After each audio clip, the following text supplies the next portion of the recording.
Bonjour à tous et bienvenue à Maxi Communique, le meilleur podcast qui vous peut se trouver avec des boutons d'informations très fiables. Aujourd'hui, nous aurons la session que la télévision ne vous dit pas, dans laquelle nous parlerons avec deux invités très importants d'une controverse causée par des pilules qui promettent de prendre du poids.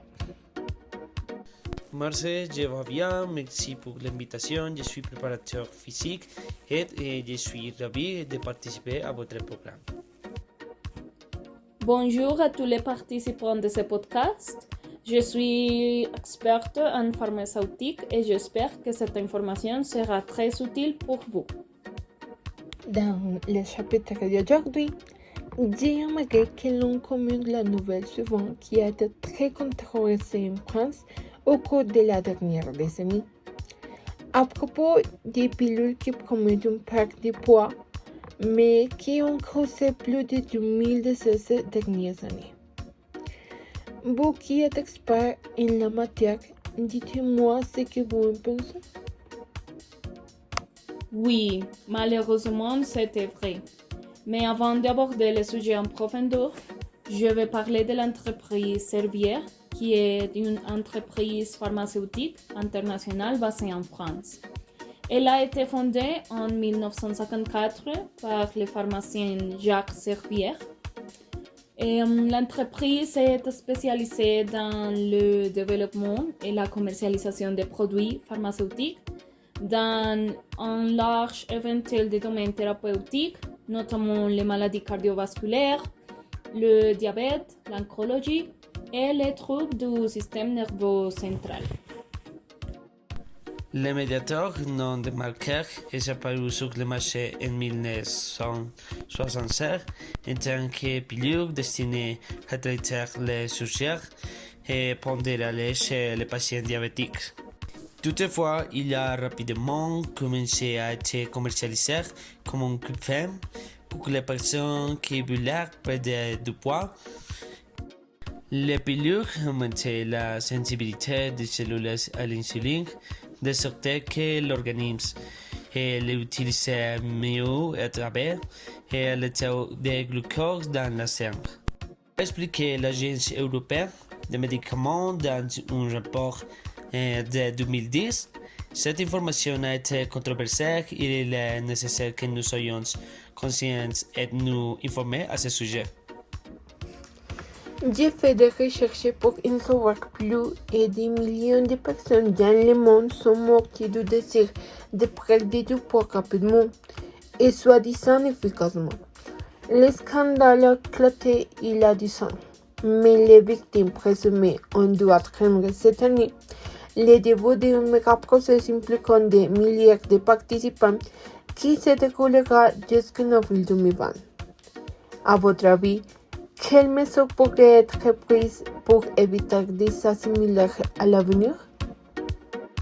De mon point de vue, les gens devraient être plus conscients de ces problèmes, car ce type de pilule a des conséquences sur la santé. Je considère aux gens de commencer par faire l'activité physique, car cela les aidera à avoir un meilleur style de vie, ce qui leur apportera de grands avantages pour l'état physique et émotionnel. Je suis en tout point d'accord. J'aime que nous parlions de ce thème. Il faut que les entreprises soient très claires avec les informations qu'elles fournissent à leurs clients afin d'éviter ce genre de dérapage. De la même manière, il est important que les gens sachent quelles sont les conséquences que ces pilules peuvent avoir afin de choisir ce qui est le mieux pour leur santé. Comment est-il possible qu'à l'âge de 21 ans, Héloïse Pagny ait quitté ce monde par vanité? Bien qu'elle paraisse mince sur ses photos, Héloïse Pagny voulait prendre du poids et paraître plus mince.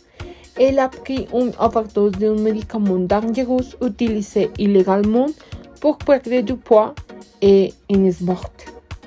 Il est essentiel que les jeunes soient conscients des risques liés à la prise de ce type de pilules, car elles font l'objet d'accusations notamment de tromperie de fraude, de trafic d'influence, de blessures et d'homicide involontaire.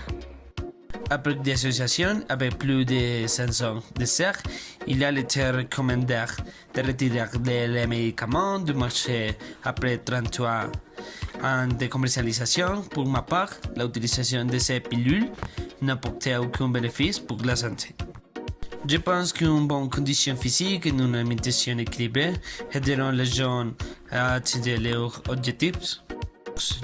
Les gens ne pensent pas à leur bien-être mais à obtenir un bon physique que les orientent les conséquences de ces actes. Comment cette affaire affecte la confiance du public dans l'industrie pharmaceutique et la santé? Les conséquences sont désastreuses pour les produits pharmaceutiques en général. Parce que les citoyens peuvent commencer à remettre en question l'intégrité et l'éthique des entreprises pharmaceutiques. Surtout s'ils ont l'impression que les intérêts commerciaux sont prioritaires par rapport à la sécurité et au bien-être des patients. De la même manière, les entreprises se montrent toujours sur leur meilleur profil, mais si nous savions comment elles fonctionnent, nous ne ferions pas confiance à l'entreprise et à son éthique. Pipe, dis-nous si tu sais enfin comment ils ont découvert la vérité sur les pilules.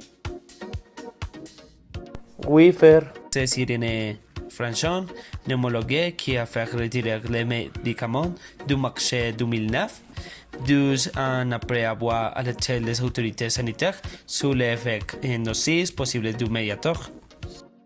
Et remarqué que les patients traités au médiator souffraient de maladies affectant les valves cardiaques. Certains sont décédés du tract, ont gardé des séquelles et des incapacités. Donc, comme vous pouvez le voir, cela a de nombreuses conséquences. J'espère que cet épisode du podcast aidera à sensibiliser toutes les personnes qui cherchent à perdre du poids rapidement.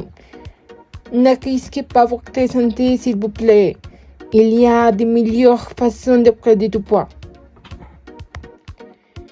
Mais merci pour la participation de Felipe et Fernanda. N'oubliez pas que vous pouvez l'écouter sur Spotify ou YouTube sur le nom de Marseille Communique. Nous avons hâte de vous retrouver dans le prochain épisode. À bientôt, mes amis. Merci pour l'opportunité. À bientôt. Merci beaucoup.